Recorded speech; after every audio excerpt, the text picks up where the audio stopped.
बिस्मिल्लाहिर्रहमानिर्रहीम, अस्सलाम वालेकुम। मैं हूं गुलफाम चौधरी। आप देख रहे हैं IRK न्यूज़। पाकिस्तान में सहाफ़त की एक बड़ी आवाज़, दुनिया सहाफ़त का एक बड़ा नाम, जिन्होंने अपनी योद मुसलसल से, अपनी मेहनत से एक नाम और मकाम बनाया, इमरान रियाज़ खान साहब, जिनको जबरी तौर पर लापता किया गया और 140 दिन तक उनको जबरी तौर पर लापता के साथ साथ उन पर मज़ीद FIRs भी होती रहीं। वो मुकदमात का सामना आज के दिन तक कर रहे हैं। कल भी उन्होंने FIR में पेश हुए और वहाँ पर उन्होंने वजाहत मांगी कि मेरे ऊपर जो मुकदमा करवाया गया है इस पे सबूत सामने लाएं। लेकिन जब सबूत देने की बारी आती है तो हमारे जो FIR देने वाले हैं वही सरेंडर करते नजर आते हैं, वही अपनी FIRs वापस ले लेते हैं और उस पर शर्मिंदा तक नहीं होते।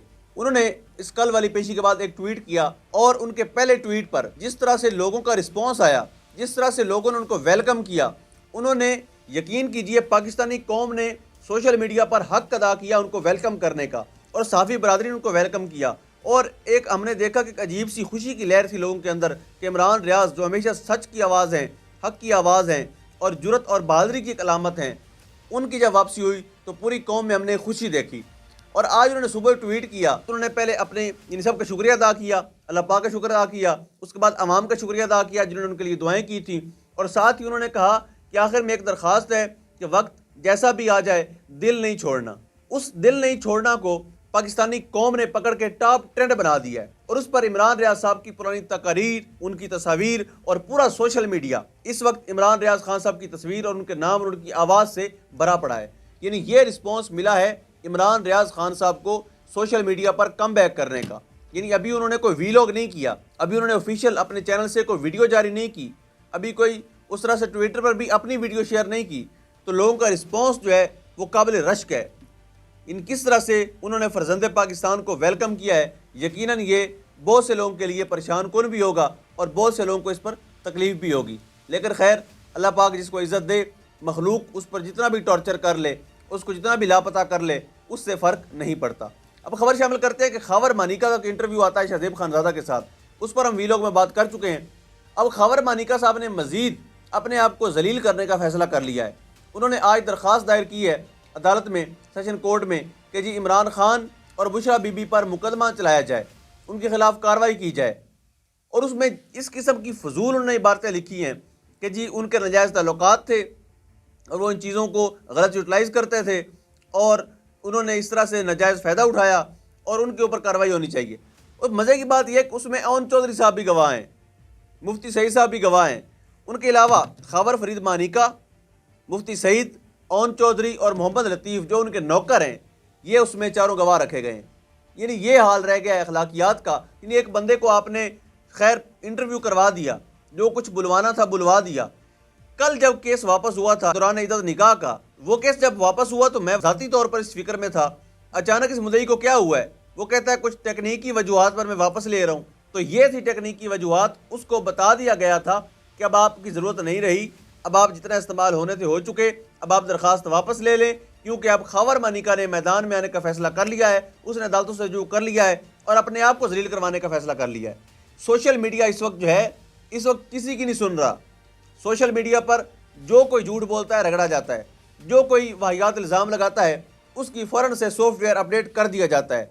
सोशल मीडिया चूँकि एक आज़ाद प्लेटफॉर्म है, उसको कोई रोक टोक नहीं है, तो वो खुलकर चीज़ों को आपके सामने नंगा करके रख देता है। तो सोशल मीडिया पर सुबह से ये खबर जो है गर्दिश कर रही है जब से दरख्वास्त दायर हुई है, और इसके पीछे क्या मजबूरियाँ हो सकती हैं ये भी हर कोई अपने अपने अंदाजे बता रहा है। सदर ममलिकत डॉक्टर आरिफ अलवी के खिलाफ एक और दरख्वास्त दायर हुई है सुप्रीम कोर्ट ऑफ पाकिस्तान में। उसमें जो मुद्दई हैं उनका कहना है, जो गुलाम मुर्तज़ा नामी हैं, उनका कहना है कि जी सदर साहब ने अपने इख्तियारात का गलत इस्तेमाल किया, वो सियासी एक्टिविटीज़ में शामिल होते रहे हैं और उनका काम था इलेक्शन की तारीख देना, उन्होंने वो नहीं दी है, जिसकी वजूहात पर सदर ममलिकत को काम करने से रोका जाना चाहिए। अब आप देख लें कि जब सदर ममलिकत ने chief election commissioner Sikandar Sultan Raja को बुलाया था तो उन्होंने कहा था कि मैं किसी सूरत वहाँ पर नहीं जाऊँगा, मैं उनसे मुलाकात नहीं करूँगा। सदर ममलिकत ने तारीख भी दी थी, चीफ इलेक्शन कमीशन ने उस पर इम्प्लीमेंटेशन नहीं करवाई। अब इसका जवाब दे सोचने की बात है कि जिसने इम्प्लीमेंटेशन नहीं की वो जवाबदेह होना चाहिए, या जिसने हुक्म दिया था, जिसने ऑर्डर दिया था, इलेक्शन की डेट दी थी, उसके खिलाफ कार्रवाई होनी चाहिए। खैर, पाकिस्तान की अदालतें हैं, कुछ भी हो सकता है और पाकिस्तान की सबसे बड़ी अदालत के सबसे बड़े काजी जो हैं, काजी फायद ईसा साहब, उनके पास भी मरे हुए लोगों के केस सुनने के लिए बहुत सा टाइम है। जिंदा लोगों के लिए उनके पास बिल्कुल टाइम नहीं है। जिंदा लोगों को बेशक कुचल के रख दें, मार दें, रगड़ दें, तो उसके लिए उनके पास ना कोई टाइम है, ना उनके पास कोई सो मोटो है। इस वीडियो के आखिर में हम बात करेंगे, आज लाहौर की इंसदाद दहशतगर्दी अदालत ने मरियम औरंगजेब के नाकाबिले जमानत वारंट गिरफ्तारी जारी की है।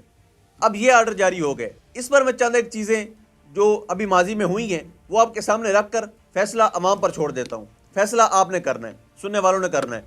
ये अब देखें कि अगर तो सनम जावेद खान हो, अगर तो तैयबा राजा हों, अगर डॉक्टर यास्मीन राशिद हों, अगर आलिया हमजा हों, ये चंद एक ख़वातीन जो मकसद तहरीक इंसाफ की एक्टिव हैं, एक्टिव वर्कर हैं, ये डॉक्टर यास्मीन राशिद साहबा उनकी रहनुमा हैं, अगर तो इनकी बारी आती है तो ATC रिहा करती है, पंजाब पुलिस पकड़ लेती है। आज उसी ATC से, उसी अदालत से आर्डर जारी हुए हैं मरियम औरंगजेब साहिबा के, जो इस वक्त सियालकोट में जो है वो मरियम नवाज शरीफ साहिबा के साथ वो कैच खेल रही हैं फुटबॉल से। लोकेशन आपको मैंने बता दी है। अब पंजाब पुलिस देखते हैं कि उनकी गिरफ्तारी के लिए कब पहुंचती है, उनको कब गिरफ्तार किया जाता है, उनके खिलाफ कार्रवाई कब की जाती है, क्या उनको भी मुंह के ऊपर कपड़ा डालकर पेश किया जाता है, क्योंकि उनके खिलाफ भी इदारों के खिलाफ इश्तिहाल दिलाने के हवाले से ही केस है। लेकिन देखते हैं कि इसमें रियासत क्या म्यार अपनाती है, क्या इसमें रियासत अपना म्यार चेंज करती है, क्या इसमें रियासत अपना मिजाज बदलती नजर आती है, क्या इसमें अदालती हुक्म की इम्प्लीमेंटेशन हो पाती है या नहीं। यानी अगर तो बारी आए PTI की, तो उसमें जिसने जुर्म किया है या नहीं किया उसको भी रगड़ लो, उसको भी पकड़ लो। यानी एक बंदे ने एक केस में उसको नामजद किया, दूसरे में किया, तीसरे में किया, चौथे में किया, यही 5-5 दफ़ा गिरफ्तारियां हो रही हैं। इसी अदालत से वारंट जारी होते हैं, इसी अदालत से जमानत मिलती है और फिर गिरफ्तार कर लिया जाता है। ये हाल है इन अदालतों का, ये इदारों का इम्तिहान है। अब उन्होंने बताना है, उन्होंने साबित करना है कि एक रियासत 2 दस्तूर है या एक रियासत में एक ही दस्तूर है। अगर तो एक रियासत में एक ही दस्तूर है तो उसी तरह कार्रवाई होनी चाहिए जिस तरह से PTI वर्कर्स के खिलाफ हुई, उसी तरह इम्प्लीमेंटेशन होनी चाहिए जिस तरह से सनम जावेद खान, तैयबा राजा, आलिया हमजा वगैरह के केस में हुई। अगर उस तरह से होती है तो हम भी मान जाएं कि जी रियासत वाकई जो है वो बराबरी के म्यार पर चल रही है, कोई रियासत का लाडला नहीं है। और अगर कोई एक्शन नहीं लिया जाता तो मान लीजिए हुजूर के रियासत जो है वो एक रियासत में 2 दस्तूर चल रहे हैं, उसी को सहूलतकारी की जाती है जो डील करके वापस आते हैं, उसी को सहूलतकारी की जाती है जो जी हुजूरी का जिम्मा उठाते हैं, और उन्हीं के साथ ही मामलात बेहतर चलाए जाते हैं। बरसूरत इसी दुआ के साथ कि अल्लाह पाक वतन अजीज़ का हामी और नासिर हो। पाकिस्तान जिंदाबाद।